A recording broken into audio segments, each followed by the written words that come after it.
लइकन के दिलवा कोई जाना। अरे सुनो हो बाड़ी तू घर ताई ठहना, लइकन के दिलवा कोई जाना। करेलू भावता वो सोहल न जाला, धरती पर बुका जवनिया धुआं कर बुका, ओही से मोछड़ मर बुका।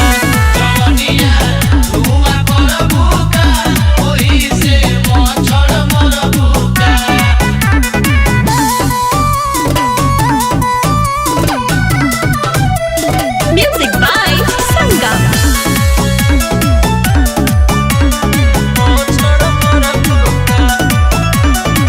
बारू जवान जले मजा ले लो, ताजा ताजा ले लो एहसास मोहब्बत के, एहसास मोहब्बत के। बाग खुला मोरा दिलवा के डोर, मौका दे दो थोर अपना स्वागत के।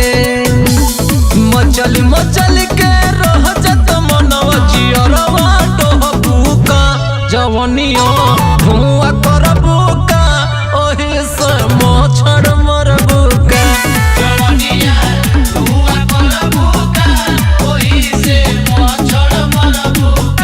मुआद बुका धुआं कर बुका, मोछड़ मर बुका।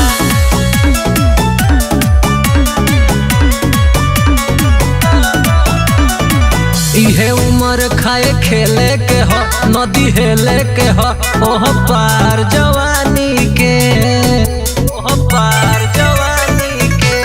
दुर्गे सुदामा से जोड़ी के तार कल कल है यार शुरुआत कहानी के।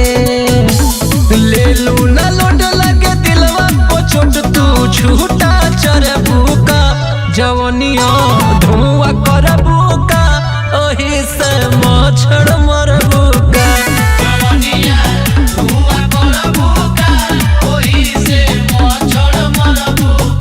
का हो का विचार बा।